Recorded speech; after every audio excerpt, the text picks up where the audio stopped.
Hello everyone, আমার নতুন আরও একটি ব্লগে আপনাদের সবাইকে ওয়েলকাম। আজকে চলে এসেছি আমাদের বাড়ির থেকে প্রায় 40 মিনিট মতো দূরে একটি পাবলিক পার্কে। পার্কটির নাম হলো কাইসাইজেন পার্ক। যদিও আজকে যেই উদ্দেশ্যে এসছে সেটা হলো এই পার্কে প্রচুর সাকুরা ফুল ফুটেছে এবং পাশে একটি মেলাও বসেছে সেই উদ্দেশ্যে। এই যে পার্কটা দেখছেন, এই পার্কটিতে কোনো প্রবেশ মূল্য নেই, অর্থাৎ টিকিট নেই, তবুও পার্কটি ভীষণ সুন্দর এবং অনেক বড়। সময় করে এসে একদিন আপনাদের পুরোটা ঘুরিয়ে দেখাবো। ভিডিওটা বহুদিন আগের করা, আমি সময় পাচ্ছিলাম না আপলোড করব। তো যাই হোক, এটি ছিল সাকুরার সময়। তো চারিদিকে দেখতেই পাচ্ছ প্রচুর সাকুরা এবং রাস্তার সাইড দিয়ে এত সুন্দর করে গাছগুলোকে লাগানো হয়েছে, অপূর্ব লাগছে দেখতে চারদিকটা। আর এটা কিন্তু একদমই পাবলিক পার্ক, কোনো টিকিট নেই এখানে যদিও। তবে আজকে আসার সময় আমাদের একটা ক্রাইটেরিয়া দেওয়া হয়েছিল, সেটা হচ্ছে প্রথম 2 ঘন্টা গাড়ির পার্কিং থাকবে ফ্রি এবং তারপরে 1 ঘন্টা করে হলে 200 ইয়েন করে। তো এরকম ক্রাইটেরিয়া এর আগে কখনো ফেস করিনি। আর আজকে করার কারণ দেখুন জাপানিজদের মাথায় কতটা বুদ্ধি।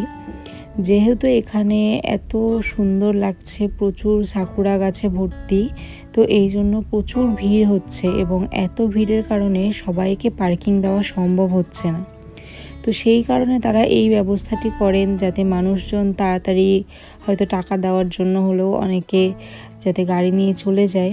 তো তাও সেই কথা ভেবে ওনারা 2 ঘন্টা প্রথম 2 ঘন্টা ফ্রি দিয়েছেন এবং তারপরের থেকে চার্জটা রেখেছেন, তাও খুব সামান্য মাত্রায়। তবে ভেতরে এসে দেখি প্রচুর লোক চারিদিকে। আর পার্কিংয়ের সত্যি কথা বলতে খুবই অসুবিধা হচ্ছিল আমাদের। পার্কিংয়ে অনেকক্ষণ ধরে আমরা দাঁড়িয়েছিলাম লাইনে, তো প্রায় আধ ঘন্টা মতো দাঁড়িয়ে থাকার পরে তারপর আমরা পার্কিং পেয়েছি। মানে পার্কিং খালিই হচ্ছিল না, এতটাই সমস্যা ছিল। তো দেখুন চারপাশে প্রচুর মানুষজন, সবাই বসে আছে এবং জাপানিজরা এই সাকুরা ফুলটিকে কিন্তু ঠিক এইভাবেই উপভোগ করে। তারা কোনো একটা পার্টিকুলার জায়গায় তাদের ফ্যামিলি হোক, বন্ধুবান্ধব হোক, সবাই মিলে একসাথে যায় এবং গিয়ে সেখানে বসে খাওয়া দাওয়া করে, বাড়ির থেকে বানিয়ে নিয়ে যায় বা কিনে নিয়ে যায়, সেখানে বসে সারা দিনটা ওইখানে স্পেন্ড করে টাইমটা। আর এই সৌন্দর্যটা আরও বেশি লাগছিল, তার কারণ হচ্ছে পাতাগুলো, সাকুরার পাপড়িগুলো ঝরে ঝরে পড়ছিল। আর এই দিকটা হচ্ছে নতুন করে কাজ করেছে, কারণ আমরা যখন 3-4 মাস আগে একবার এসেছিলাম তখন এই পার্কটা পুরো বন্ধ ছিল এবং লেখা ছিল কাজ চলছে। তো মোটামুটি 3 মাস পর এখন এই পার্কটা আবার সাকুরার সময় এসে দেখি ওপেন হয়েছে। যেহেতু এইখানে একটা এই সময় মেলা বসে, তো সেই কারণে আমরা ভেবেছিলাম যে সাকুরার সময় যাব। তো এই সাকুরার উপলক্ষে এই পাশে হচ্ছে একটা মেলাও হয়। এবার চলুন মেলাটা একটুখানি ঘুরে দেখাই। প্রথমে যেগুলো দেখলেন ওটা হচ্ছে হাওয়াই মিঠাই, আমাদের দেশের মতো। এই দেশে হচ্ছে ওই এক প্যাকেট হাওয়াই মিঠাই প্রায় 500 ইয়েন করে দাম এবং এই দেশের এই মেলাটিতে যা জিনিস দেখবেন মোটামুটি এরকম 300 থেকে স্টার্ট, 300-500 এরকম স্টার্ট থাকে। আর এইখানে একটি মন্দির আছে, সেই মন্দিরটিকেই ঘিরে হচ্ছে মেলাটা হয় সাকুরার উপলক্ষে। তো এইটাকে বলা হয় হচ্ছে হানামি উপলক্ষে মেলা। যেহেতু সাকুরা ফুল হওয়ার এই সিজনটাকে বলা হয় হানামি উৎসব ওদের, তো এই হানামি উৎসব উপলক্ষে মেলাটা বসে। তো বিভিন্ন দিকে হচ্ছে মন্দিরের চারপাশ জুড়ে বিভিন্ন ধরনের খাবারের দোকান বসেছে জাপানিজদের। আর এই যে দেখুন কলা, জাপানিজ মেয়েরা মানে প্রচুর এটা খায় জাপানিজরা। কলাগুলোর মধ্যে এরকম স্ট্রবেরি, চকলেট সুন্দর করে থাকে, উপরে কোটিং থাকে এবং তার উপরে কিছু ওই মিষ্টি গুঁড়ো গুঁড়ো কিছু ছড়ানো থাকে। তো ওটা প্রচুর পরিমাণে জাপানিজরা খায়।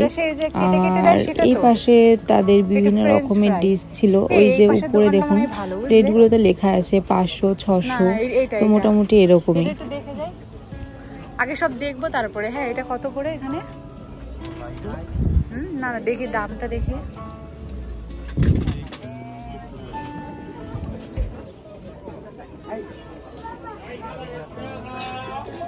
এইটা দেখো, এটা নতুন দোকান, কর্নের এগুলো দেখিনি তো আগে, কর্নের এগুলো আগে দেখিনি তো। এটা কিসের দোকান?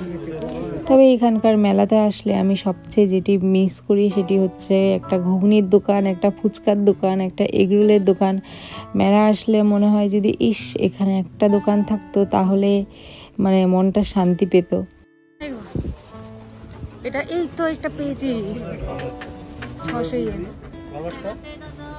600 ইয়েন, হ্যাঁ এটা মনে হচ্ছে ভালো। চলো আরো লোক বেশি দেখি, সেই দোকানে ভালো। তবে জাপানিজদের মেলাতে একটা জিনিস দেখা যায় না, সেটা হচ্ছে আমাদের দেশের মেলাতে যেরকম গেলে অনেক ঘরের জিনিসপত্র কিনতে পাওয়া যায়, ঘরের জিনিসপত্র, সাজানোর জিনিসপত্র বা প্রয়োজনীয় জিনিসপত্র পাওয়া যায়, সেরকম কিন্তু কিছুই পাওয়া যায় না। খুব কম, হাতে গোনা একটা বা দুটো বাচ্চাদের খেলনার দোকান থাকে আর খাবারের দোকান থাকে, এছাড়া আদার্স কোনো দোকান থাকে না। ও হ্যাঁ, আর একটা দোকান থাকে, সেটা হচ্ছে ওই লটারি খেলা টাইপের সেরকম একটা দোকান থাকে, আদারওয়াইজ আর কিছু থাকে না সেরকম। ওই ঘুরে ফিরে একই দোকান আর একই রকম জিনিস থাকে বেশিরভাগ জায়গাটাতে।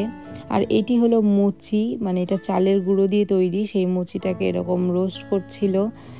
তো আর পার্টিকুলার যেদিকে তাকাবেন সব রকম একই দোকান।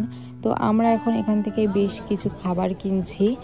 আর খাবারের মধ্যে ছিল হচ্ছে ইয়াকি সোবা, তাকোয়াকি, আরও খারাগে, আরও 2-3টা খাবার ছিল, সব একসাথে কিনে ওইখানে পার্কটির মধ্যে গিয়ে সবাই বসে খাওয়া দাওয়া করছিল এখান থেকে খাবার কিনে নিয়ে গিয়ে।